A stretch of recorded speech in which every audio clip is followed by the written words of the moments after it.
Assalamualaikum warahmatullahi wabarakatuh. Halo semuanya, kembali lagi dengan saya Firman Fatur Rahman, mahasiswa semester 5 BKIC dari jurusan pilihan Teknik Produksi Film. Pada video jurnal pertemuan kemarin, kita sudah membahas perkenalan dari mata kuliah Teknik Produksi Film. Nah, pada video jurnal pertemuan minggu ini akan membahas materi pada pertemuan minggu ini. Nah, pada pertemuan kemarin, teman-teman kita juga sudah membahas materi yang sudah disampaikan, yaitu materi film sebagai media komunikasi massa dan realitas sosial. Nah, film ini juga merupakan audio visual yang menggabungkan gambar bergerak dan suara untuk menyampaikan cerita atau informasi. Film ini juga tidak hanya berfungsi sebagai hiburan, tetapi juga sebagai alat komunikasi yang powerful dalam menyampaikan pesan kepada khalayak luas. Karena kemampuannya menjangkau audiens yang luas secara bersamaan. Melalui film, pesan dapat disampaikan secara efektif dengan menggabungkan elemen visual dan audio. Film juga menciptakan pengalaman yang mendalam bagi penonton. Nah, selanjutnya film realitas dan imajinasi. Film juga seringkali mencerminkan realitas sosial masyarakat, di mana ia dapat menggambarkan isu-isu sosial, politik, dan budaya yang relevan, sehingga memberikan wawasan tentang kondisi masyarakat.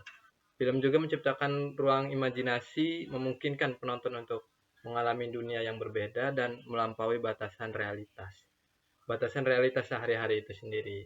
Nah, film sering menjadi cerminan realitas sosial masyarakat. Banyak film yang mengangkat isu-isu sosial juga, politik, dan budaya yang relevan dan kehidupan nyata. Adapun jenis-jenis yang perlu kita ketahui yang akan dijelaskan sebagai film sendiri, yaitu terbagi ke dalam berbagai jenis berdasarkan kategorinya, seperti genre, format, teknik, dan pembuatan, dan tujuan pembuatan juga.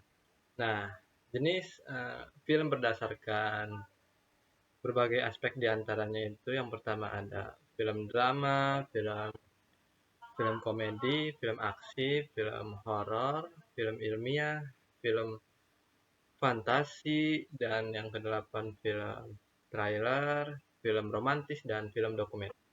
Nah, itulah beberapa jenis film berdasarkan berbagai aspek diantaranya.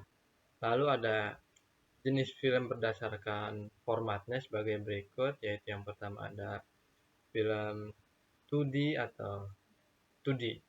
Yang kedua adalah film 3D, yang kedua itu film IMAX, yang keempat film animasi, dan yang kelima film stop motion. Nah, yang terakhir ada jenis berdasarkan film produksinya. Yang pertama adalah live action, yang kedua ada film animasi, dan yang ketiga ada film hybrid atau live action CIG, yang keempat ada eksperimental. Nice to meet you.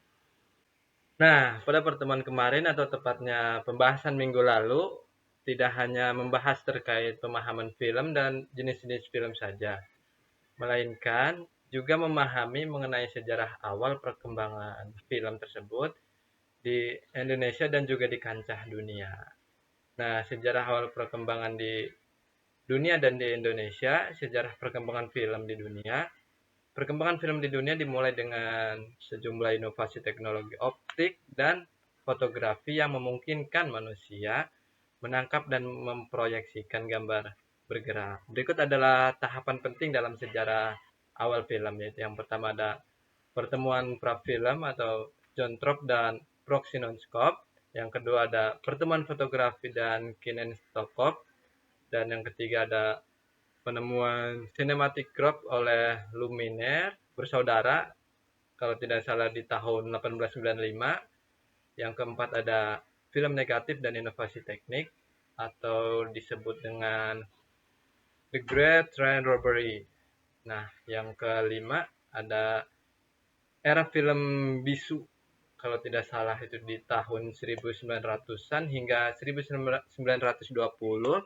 Dan yang keenam, perkembangan film berwarna dan film suara. Nah, yang terakhir ada film Hollywood dan industri film. Nah, selanjutnya saya akan membahas sejarah perkembangan film di Indonesia ini. Dimulai pada era kolonial Belanda, hal tersebut dipengaruhi oleh perkembangan film di Eropa dan Amerika. Berikut ini adalah perjalanan awal film di Indonesia, yaitu yang pertama ada penayangan film pertama di Hindia Belanda pada tahun 1900-an. Yang kedua ada film pertama yang diproduksi di Indonesia, yaitu Lontong Lontong Kasarung atau yang biasa disebut kita ya, Lutung Kasarung. Dan yang ketiga ada film suara pertama atau Karnadi Amer Bangkong. Dan yang keempat, film Pribumi dan Kesuksesan Terang Bulang. Dan yang kelima ada pendudukan Jepang dan propaganda pada tahun 1942 dan sampai 1945. Dan yang terakhir ada lahirnya film nasional pasca kemerdekaan Darah dan Doa, kalau tidak salah pada tahun 1950.